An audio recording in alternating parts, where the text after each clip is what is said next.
communists, saved American values, upheld American principles, and chased down the terrorists to the very ends of the earth. We are now in the process of defeating the radical left, the Marxists, the anarchists, the agitators, the looters, and people who, in many instances, have absolutely no clue what they are doing.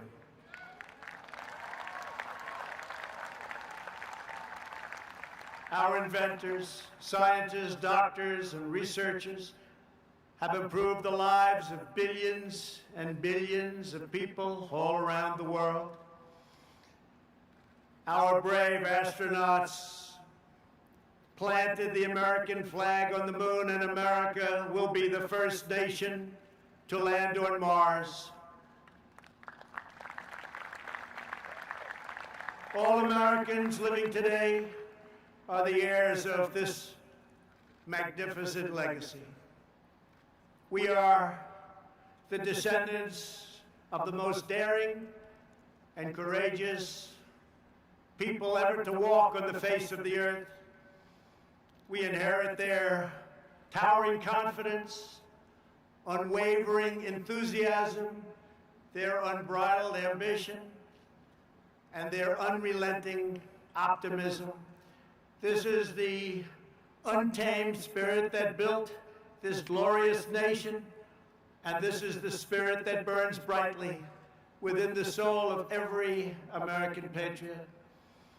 That is why we pay tribute to generations of American heroes whose names have etched on our monuments and memorials and in the pages of history and in the hearts of a very grateful people.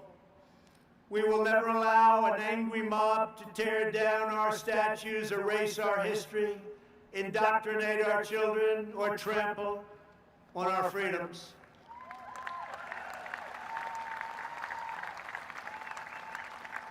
We will safeguard our values, traditions, customs, and beliefs. We will teach our children to cherish and adore their country so that they can build its future. Together we will fight for the American dream, and we will defend, protect, and preserve American way of life, which began in 1492 when Columbus discovered America. Jobs and companies are coming back to our country like never before. The power of tariffs being imposed on foreign lands that took advantage of the United States for decades and decades have enabled us to make great trade deals where there were none. Tens of billions of dollars are now paid to the United States Treasury by these same countries. But there and then, we got hit by the virus that came from China. And we've made a lot of progress. Our strategy is moving along well. It goes out in one area and rears back its ugly face in another area. But we've learned a lot. We've learned how to put out the flame. We've made ventilators where there were none by the tens of thousands, to the point that we have far more than we need, and we are now distributing them to many foreign countries as a gesture of goodwill. Likewise, testing. There were no tests for a new virus, but now we have tested almost 40 million people. By so doing, we show cases, 99% of which are totally harmless. Results that no other country can show, because no other country is testing that we have, not in terms of the numbers or in terms of the quality. And now, just like everything else. We have become the manufacturer on record for ventilators. We have the most and finest testing anywhere in the world. And we are producing gowns and masks and surgical equipment in our country, where heretofore it was almost exclusively made in foreign lands, in particular China, where, ironically, this virus and others came from. China's secrecy, deceptions, and cover-up allowed it to spread all over the world, 189 countries, and China must be held fully accountable.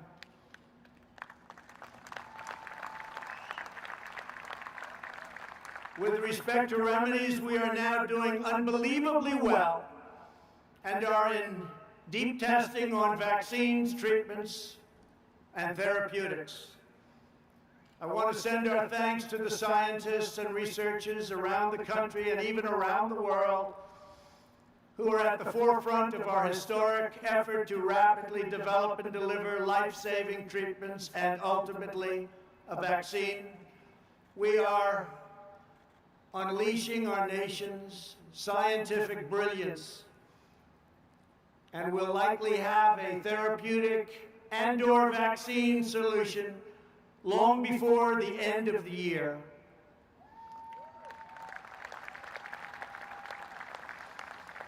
We're very grateful to be joined this evening by Americans battling on the front lines to kill the virus.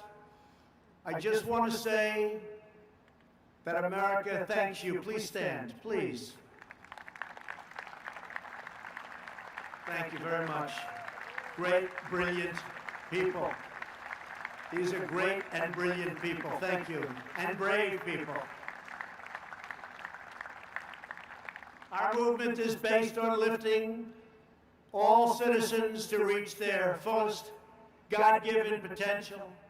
Never forget, we are one family and one nation.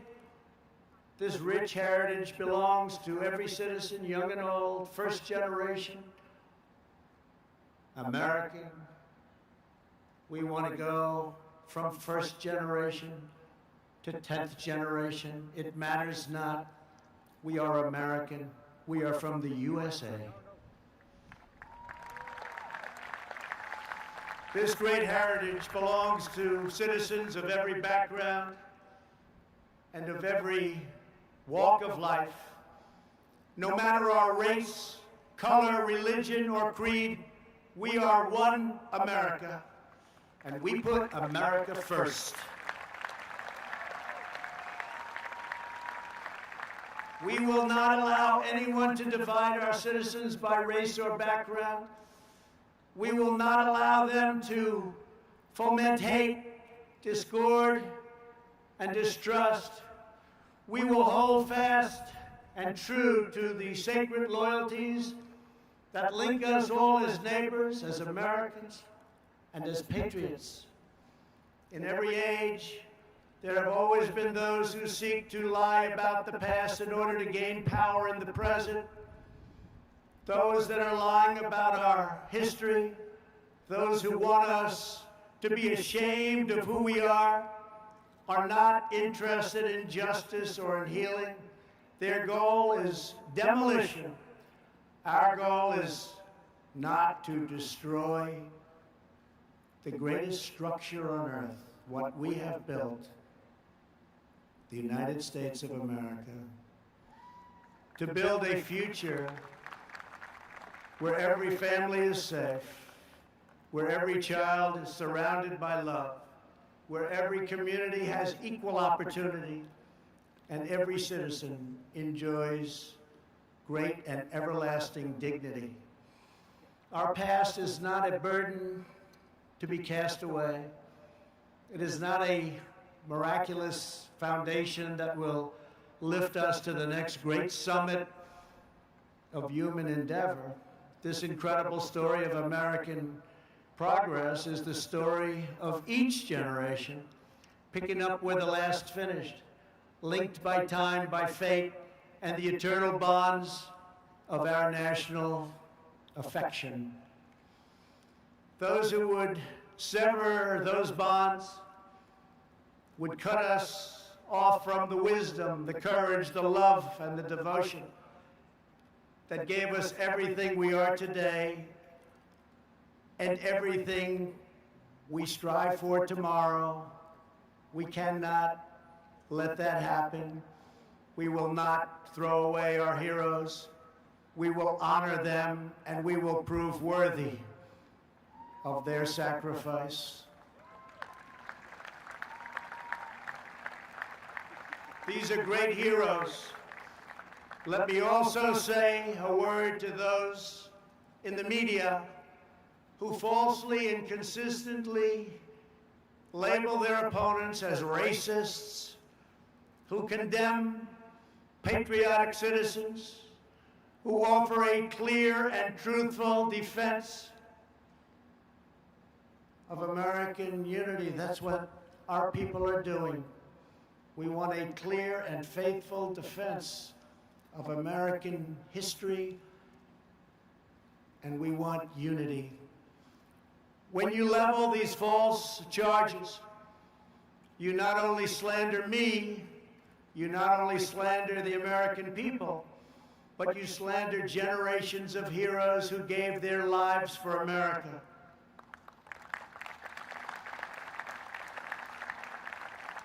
You slander people much braver and more principled than you.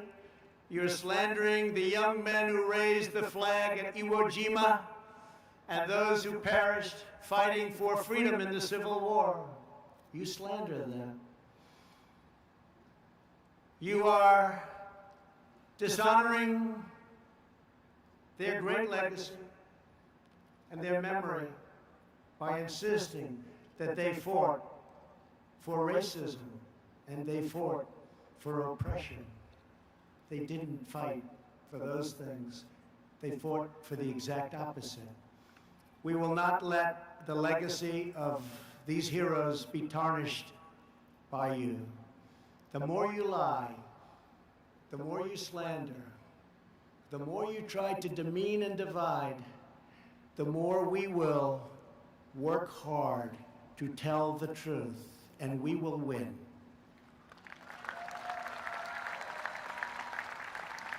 The more you lie and demean and collude, the more credibility you lose. We want to bring the country together, and a free and open media will make this task a very easy one. Our country will be united. After all, what do we all want? We want a strong military, great education, housing, low taxes, law and order. We want safety. We want equal justice. We want religious liberty. We want faith and family and living in great communities and happy communities and safe communities. And we want great jobs, and we want to be respected by the rest of the world, not taken advantage of by the rest of the world, which has gone on for decade after decade. We should all want the same thing. How can it be any different than those things? The more bitter you become, the more we will appeal to love and patriotism, and the more we will rise above your hate to build a better future for every child in our great country. To celebrate America's majestic inheritance, yesterday I signed an executive order to create a brand new monument to our most beloved icons, the National Garden of American Heroes will be a vast outdoor park that will feature the statues of the greatest Americans who have ever lived. We will honor extraordinary citizens from every community and from every place and from every part of our nation. Great men and great women, people that we can look up to forever. Families will be able to walk among the statues of titans, and we have already selected the first 30 legacies and 30 legends. And why don't we start with a man who's been very unfairly treated, who 2 years ago, 3 years ago, especially 5 or 6 years ago, people would have said it's impossible to even attempt to try and disturb his incredible legacy and success. George Washington, Thomas Jefferson, Betsy Ross, Alexander Hamilton,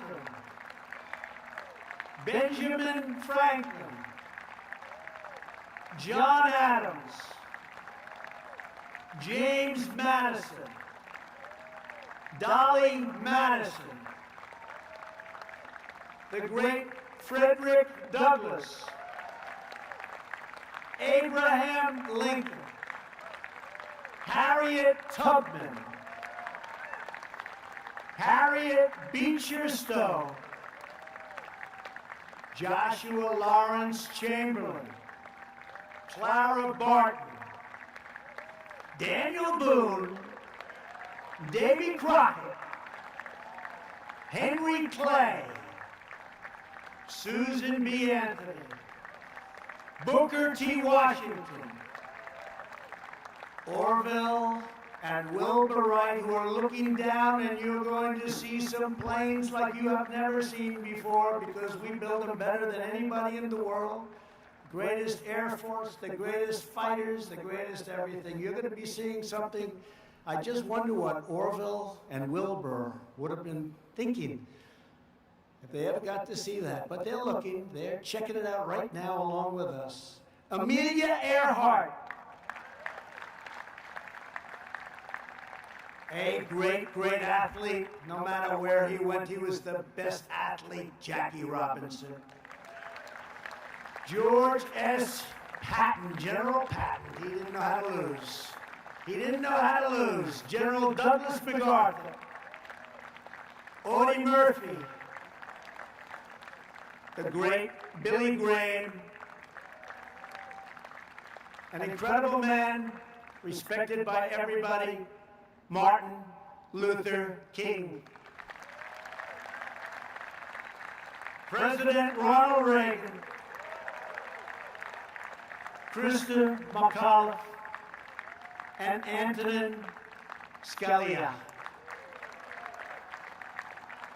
So those are just a few of the people we'll be naming, and things are subject to change, but once we make that decision, those great names are going to be up there, and they're never coming down.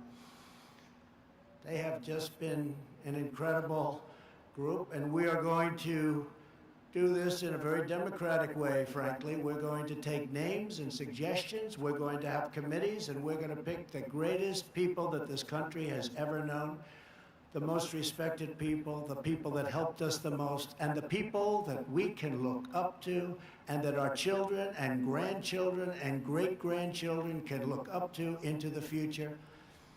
And they can say, isn't America just a tremendous place? So thank you. That'll be very exciting. The patriots who built our country were not villains. They were heroes whose courageous deeds improved the earth beyond measure. The beauty and the glory of our constitutional system is that it gives us the tools to fight injustice, to heal division, and to continue the work of our founding fathers by expanding and growing the blessings of America. If you believe in justice, if you believe in freedom, if you believe in peace, then you must cherish the principles of our founding and the text of our Constitution. It's our founding and our Constitution. It is a firm foundation upon which all progress is achieved. That's why our country is so strong, even despite terrible things that happen over the generations. Here this evening are a number of heroes who risked their own lives to uphold these values and to keep our communities and our country safe. We are joined by the outstanding law enforcement officers who have been able to fight on the front lines protecting our cities, many of them facing down violent assaults from very bad people. We are especially moved to be joined by the family of a great man, fallen officer David Dorn, a 38-year veteran of the St. Louis Police Department who was killed last month in the city he devoted his life to defending.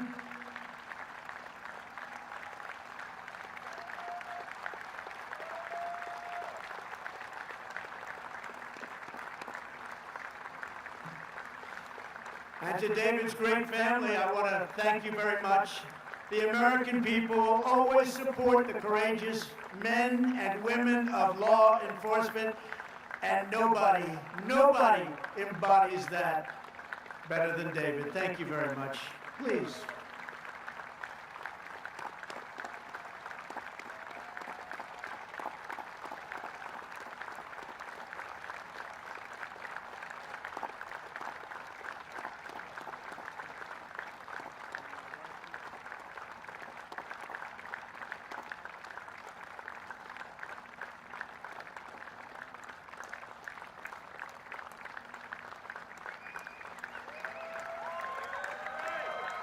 And David is looking down right now, and he is so proud of you, and he loves you so much. And thank you for being here. It's a great man. It's a great man. Finally, tonight, we will salute the greatness and loyalty and valor of the men and women who have defended our independence for 244 years. We will honor the amazing men and women of the United States military. Never in history has a nation used so much power to advance so much good. Battlefields across the world and here at home are marked with the gravestones of young patriots who spent their final valiant moments on this earth to secure liberty and peace.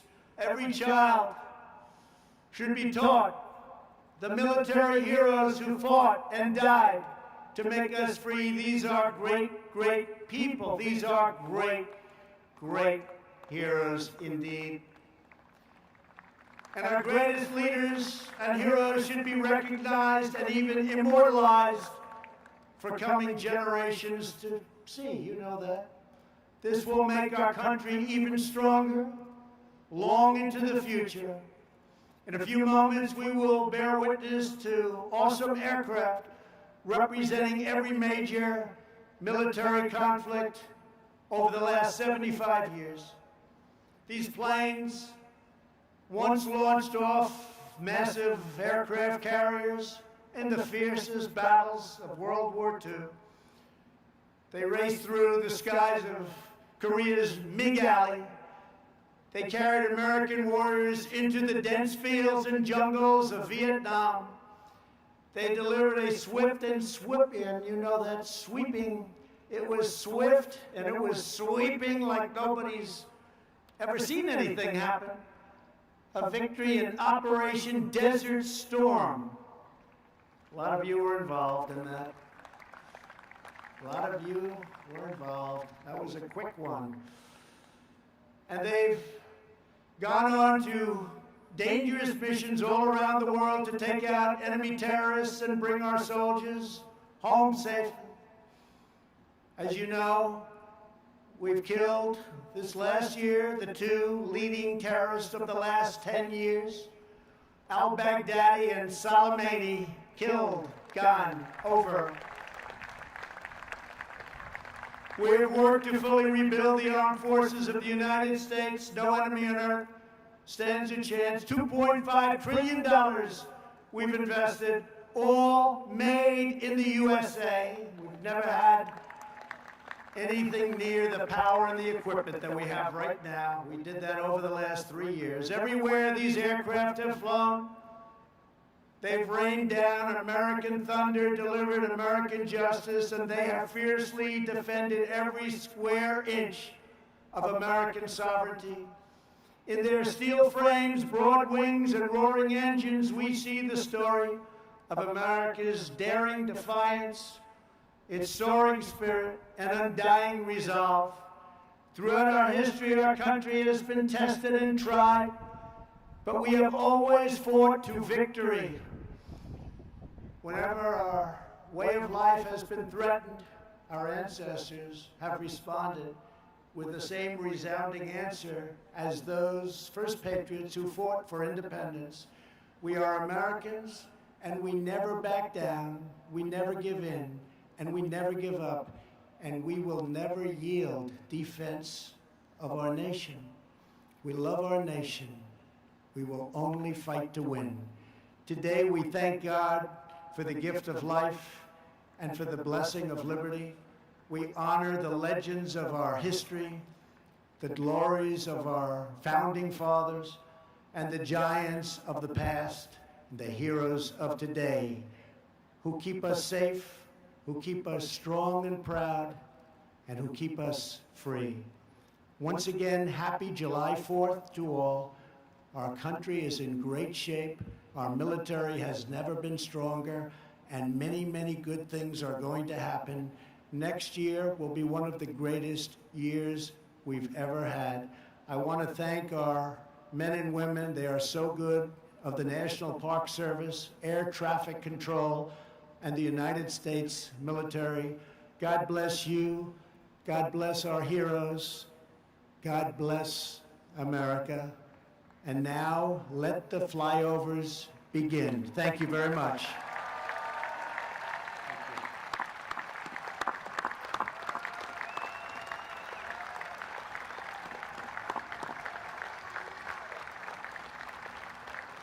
Ladies and gentlemen, please welcome world-renowned air show announcer Rob Ryder as he walks us through our salute of air power from World War II to the future. Please enjoy. Good evening, Mr. President and Madam First Lady and distinguished guests. I'm Rob Ryder, and I'm honored to be your narrator for an aerial review to celebrate our Independence Day. Our flyovers tonight will showcase air power across time. Look at the screens and look above. Representing World War II, after we were brought into World War II by the bombing of Pearl Harbor. Approaching first, two very important airplanes known as C-47s. They were the military designation for the Douglas DC-3, the airliner that changed the way America traveled. Carrying 28 paratroopers, they were also involved in the D-Day invasion, over 1,000 of them in that operation alone on June 6, 1944. Over 10,000 of these aircraft were built. Following that, as we move from heritage to horizons and continuing in World War II, one of the most famous aircraft of all time. You can see it in the center of this formation. It is the Boeing B-17 bomber. Over 12,700 of these were built, flying daring daylight raids over Europe, bombing targets, military targets and industrial targets in Nazi-held Europe. And on the wings, the escort fighters, among the most well-known aircraft of all time, the North American Aviation P-51 Mustang. Over 15,000 of those were built. They, among others, were flown by the famed Tuskegee Airmen. The Tuskegee Airmen flew 15,000 sorties in Europe and North Africa during the war, earning the name by request.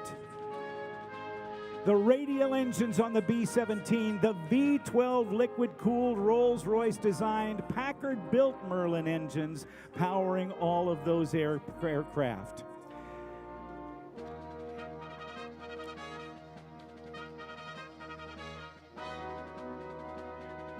Of the more than 15,000 of those P-51s built between 1940 and 1945, about 160 remain flyable in the world today. Then Senator Harry Truman's Senate War Investigating Committee called the Mustang the most aerodynamically perfect pursuit plane in existence. At the beginning of the war, even though we were attacked by Japan, a great deal of our effort went to our allies in Europe who were being overrun by Nazi Germany. However, the C-47s that we saw were not only active in the European theater, but along with its naval counterpart, the R-4D, were key to the Allied campaign through Guadalcanal, New Guinea, and Burma to support the Chinese forces fighting the light-traveling Japanese army. More mundane of its duties, but probably of greater importance, was the use of the C-47s to haul urgently needed personnel and supplies, including fuel and munitions, in all theaters of the war. The C-47 flew hump missions over the Himalayas from India to China, leading to the many of the tactics that would be used in the Berlin airlift of 1948 to 49.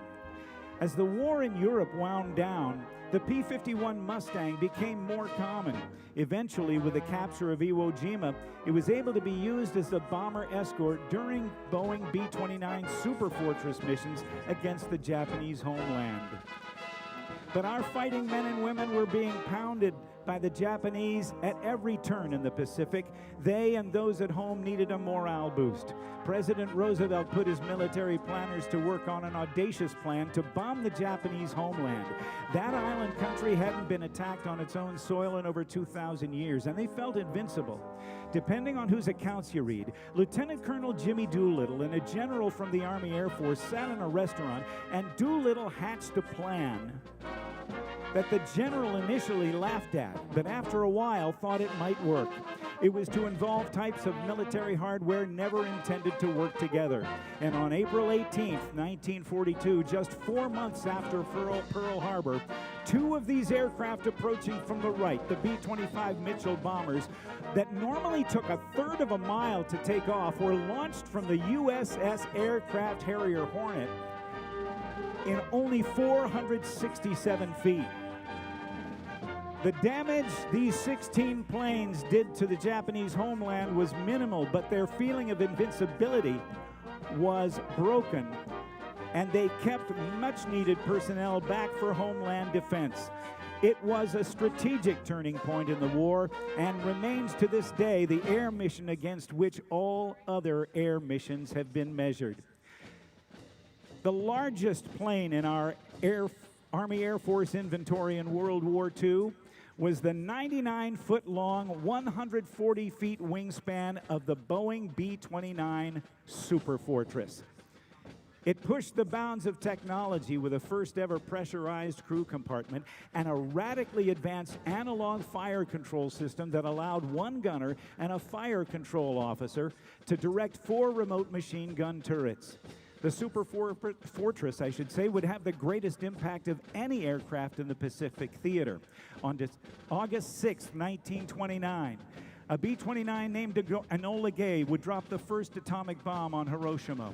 3 days later, a B-29 like this, Boxcar, dropped the second atomic bomb on Nagasaki, leading to Japan's complete surrender at the end of the War of the Pacific on August 14th, 1945. Of the 4,000 B-29s that were built, you're seeing one of only 2 flying today. Ladies and gentlemen, the war in Europe and the war in the Pacific, from heritage to horizons.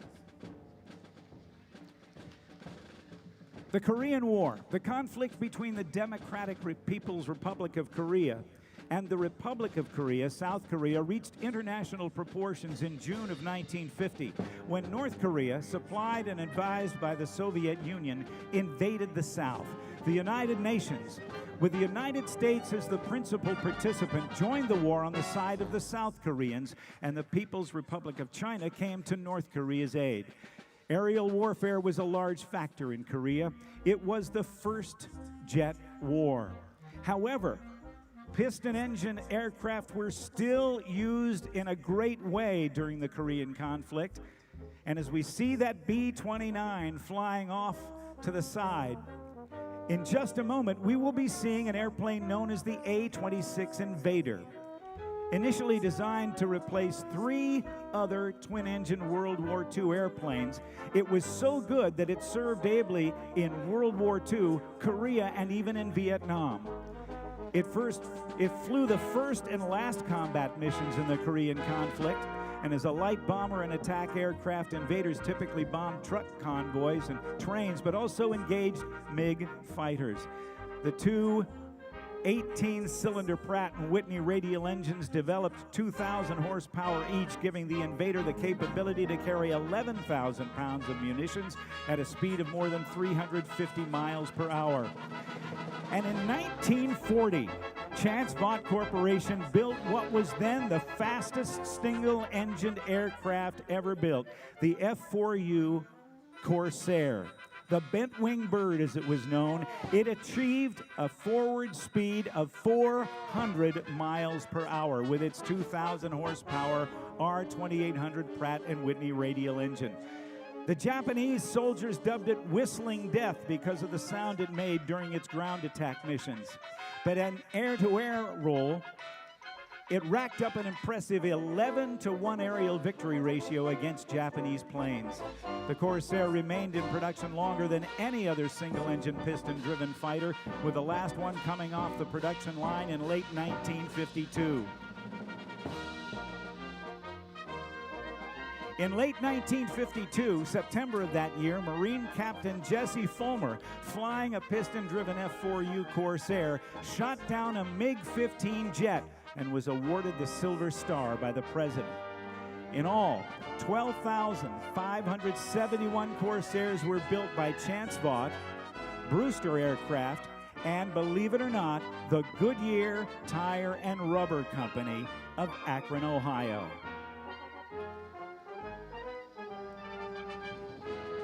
At the beginning of the conflict,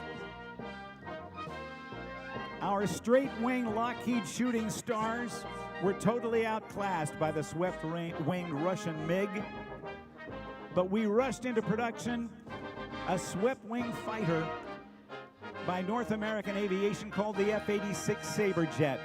It racked up a better than 10-to-1 victory ratio, but sadly, the F-86 that we had hoped to have flying here this evening came up with a mechanical problem and was unable to be here.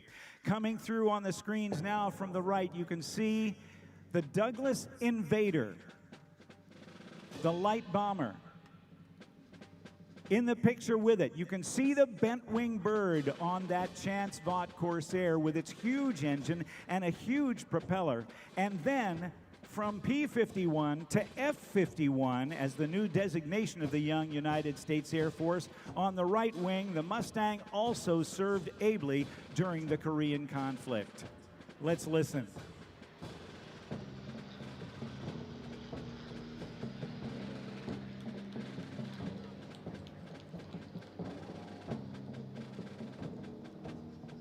Moving on to Vietnam.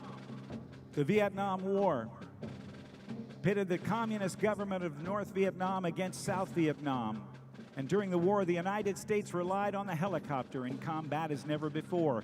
It truly became the helicopter war. Many of you will remember the TV show and movie MASH about the mobile Army surgical hospitals during the Korean conflict. Well, the opening sequence showed wounded soldiers being transported by a bubble-canopied helicopter known as the Bell H-13 Sioux helicopter. It was during that war that the helicopter became indispensable, greatly increasing the survivability of wounded soldiers on the battlefield by airlifting them to the MASH units. In 1965, the Army began testing and developing new techniques to enhance future warfighting capabilities. Helicopter tactics developed in Korea were adapting and evolving to support a new concept in maneuver warfare, air mobility. And here they come. The Huey, the UH-1 Iroquois. An estimated 11,000 took to the skies for almost 19 years. They flew slicks, troop carriers, gunship missions, attack, and dust-off medical evaluation. The UH-1s we see flying here today are from the 1st Helicopter Squadron from Joint Base Andrews. And just last December, they celebrated their 50th anniversary. Coming through after that, developed from the UH-1 Iroquois, these are the Cobras, the first helicopter designed from the skids up to be an attack helicopter. And following that, the heavy lift CH-47 Chinook with an incredible capability to carry nearly 22,750 pounds underneath the aircraft. It was 1946 that this airplane was first thought of, and it was in 1948 that Boeing designers in one weekend came up with this incredible design of an airplane that has now been flying for the United States Air Force for 68 years. Swept wing, the ability to go over 8,000 miles at speeds of over 600 miles per hour. This, ladies and gentlemen, one of the triad of the Air Force's bomber capabilities, the B-52 Stratofortress.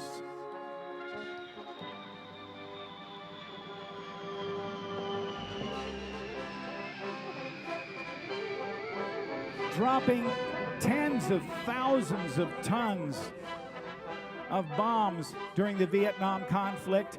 It was known as the Buff, the big, ugly, fat fella. In all, 744 were built.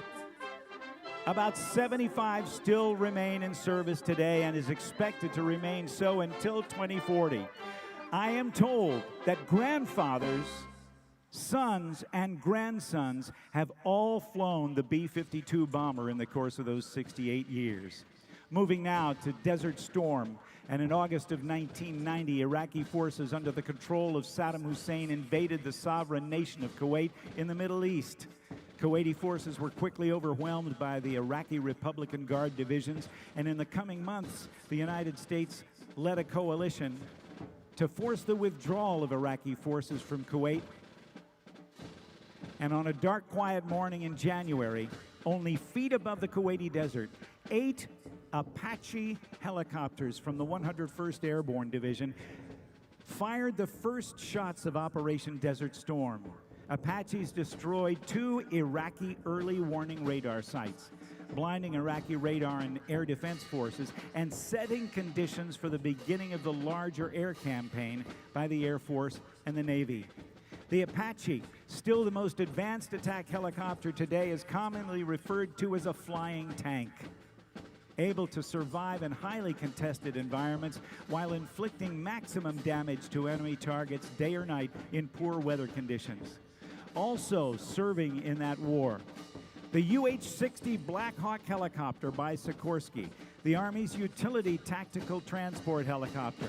The Black Hawk has replaced the famous Huey as the Army's workhorse, and a single Black Hawk can transport an entire 11-person, fully equipped infantry squad into battle.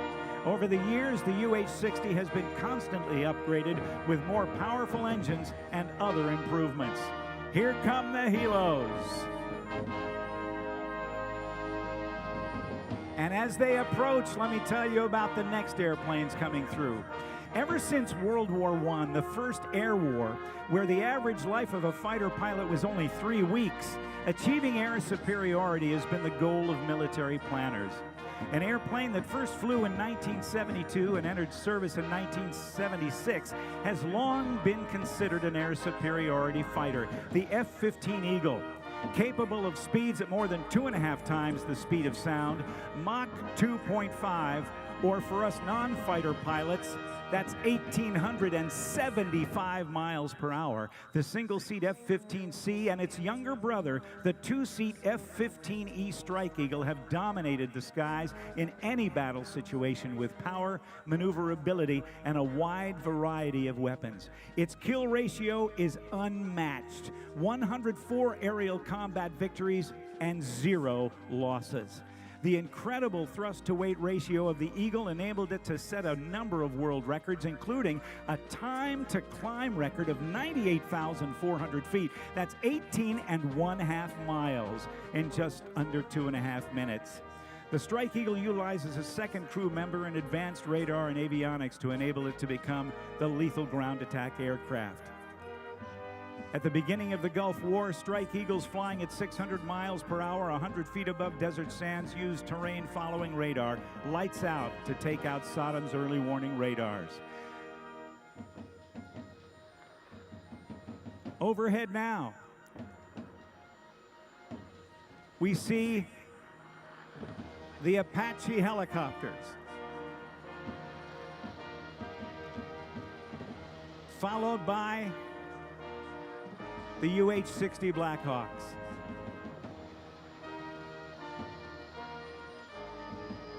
And here come the Eagles.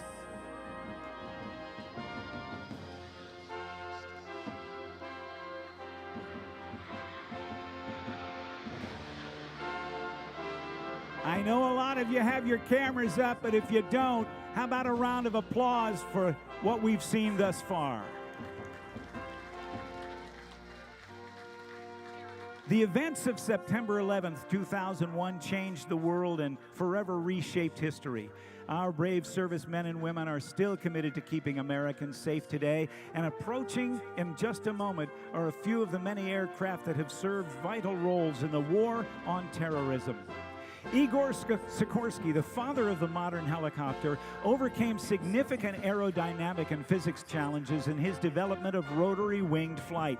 Without getting into a lot of mind-numbing stuff, a phenomenon called retreating blade stall has always limited the speed at which a helicopter could travel. The Holy Grail would be to develop an aircraft that could take off and land vertically, but be able to fly as fast as a conventional airplane. In the 1980s, Bell Aircraft, the same company that developed the MASH helicopter and the Huey and the Cobra, experimented with a very unique concept called tilt rotor, in which large prop rotors would be directly connected to the engines and then rotated vertically for helicopter mode flight, and then moved into a horizontal position to attain conventional airplane flight. The result is the MV-22 Osprey, an aircraft that can deliver 24 fully equipped troops to the battle space at speeds of over 300 miles per hour and then land vertically like a helicopter. Its load lifting capabilities are significant, with the ability to carry an internal load of more than 9,000 pounds or 15,000 pounds externally.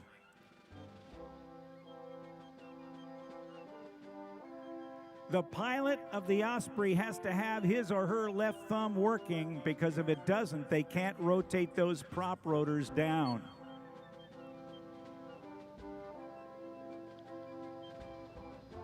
The unmistakable sound of the MV-22 Osprey.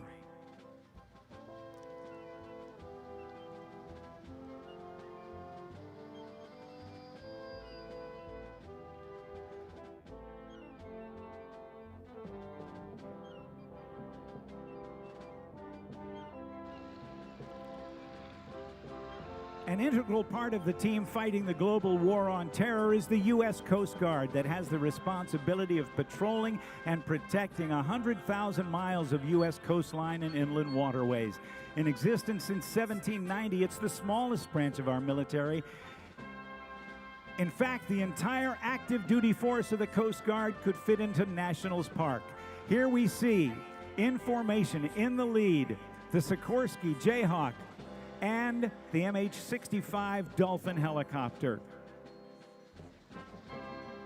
The Coast Guard has also projected its capabilities beyond our borders, performing security and interdiction in the Persian Gulf in 1991 in support of Operation Desert Storm.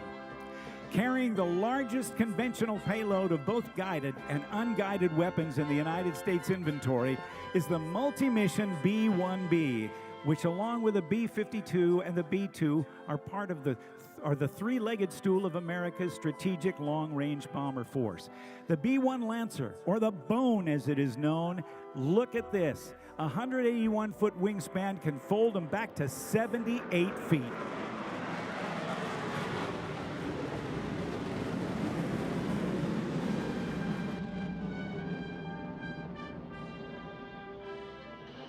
That, ladies and gentlemen, is the sound of freedom.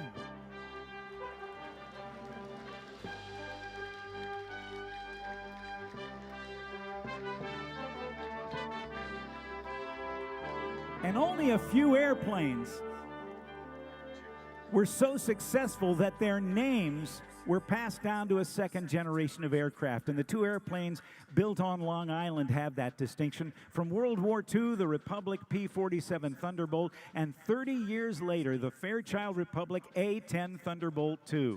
Built for close air support, flying low and slow, the Warthog was built around a very potent 7-barreled cannon, the GAU-8 Avenger, firing 30-millimeter shells the size of Coke bottles at a rate of 4,000 rounds per minute. That's 65 rounds each second. It totally earned its name, Tank Killer.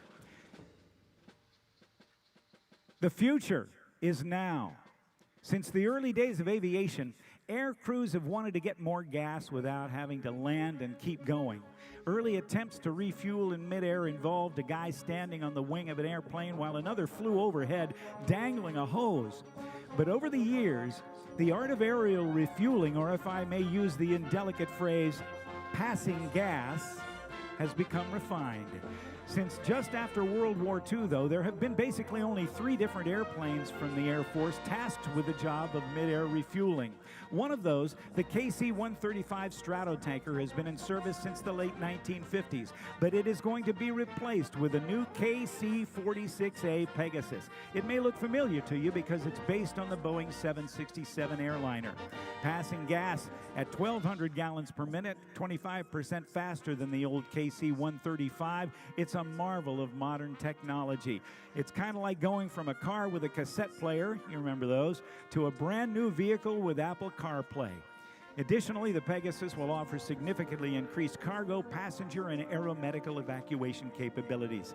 And as we've looked at several generations of airplanes in the last half hour, and I've been talking about them at air shows around the world, the last thing that was thought of by military planners was, well, maybe the first thing was how many airplanes would it take to destroy a target?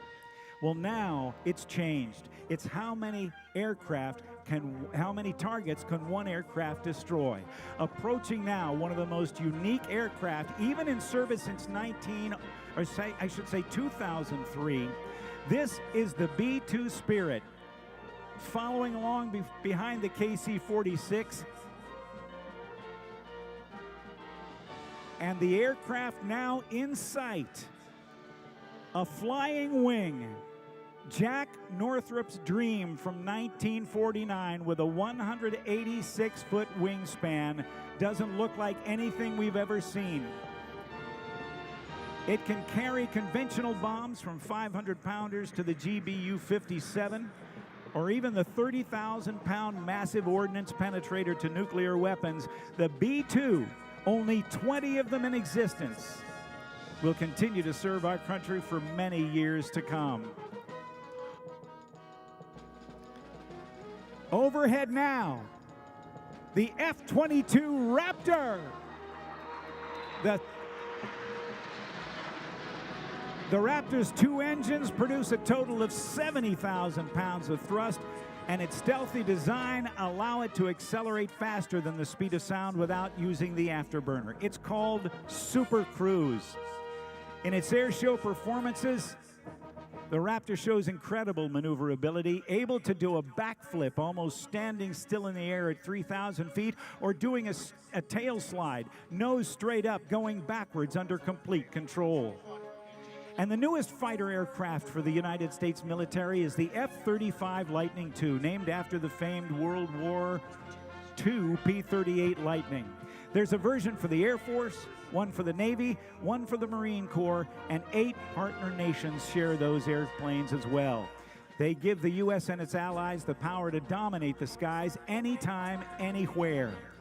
The F-35 is an agile, versatile, high-performance, multi-role fighter that combines stealth, sensor fusion, and an unprecedented situational awareness.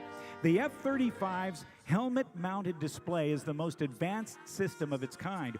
All the intelligence and targeting information an F-35 pilot needs to complete the mission is displayed on the helmet's visor. And 6 super-sensitive cameras mounted on the outside of the aircraft allow her or him to look in any direction and have visual acuity far greater than the naked eye, day or night. The pilot can look down the floor of the cockpit and see right through it. It's like X-ray vision, simply astounding. We'll see today 2 of the B models from the United States Marine Corps. But in all, over 535 of the F-35s are now flying today, with over 1,000 pilots and having reached initial operating capability here in the United States. Ladies and gentlemen, no aerial display would be complete without some very good friends of mine.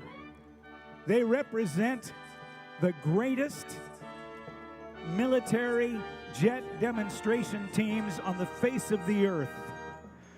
They are from Naval Air Station Pensacola. They are the Blue Angels, and they are the Thunderbirds from Nellis Air Force Base in Nevada. The Blues are commanded by Commander Brian Kesselring, and the Thunderbirds led by Lieutenant Colonel John Caldwell.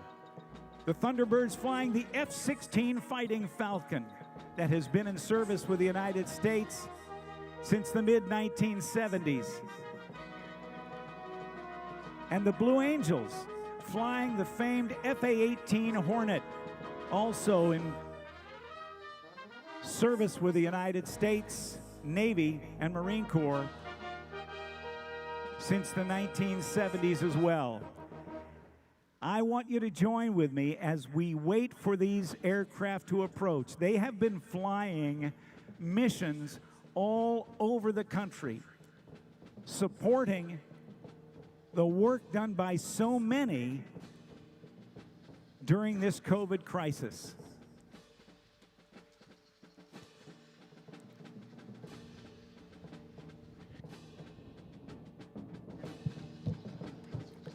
The Blue Angels exemplify the Navy values of honor, courage, and commitment. And the Thunderbirds serve to represent all the men and women of the United States Air Force as our ambassadors in blue. Ladies and gentlemen, the Thunderbirds and the Blue Angels.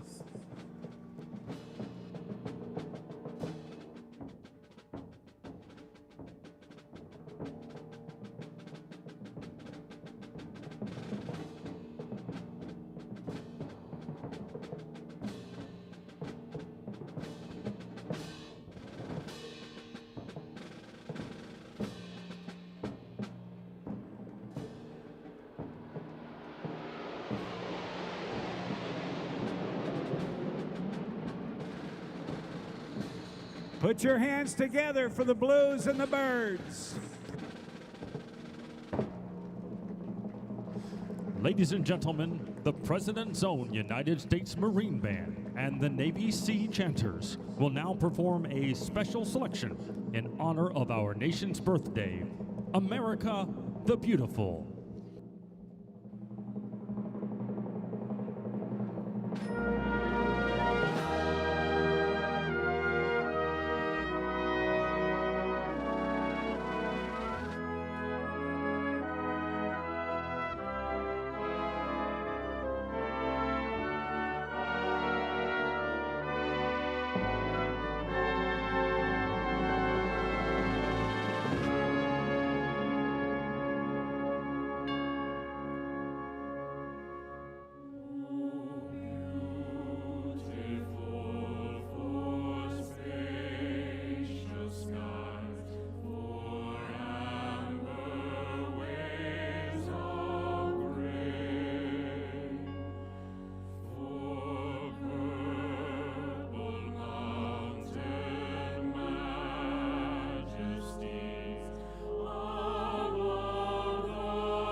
Ladies and gentlemen, please stand and turn your attention to the White House.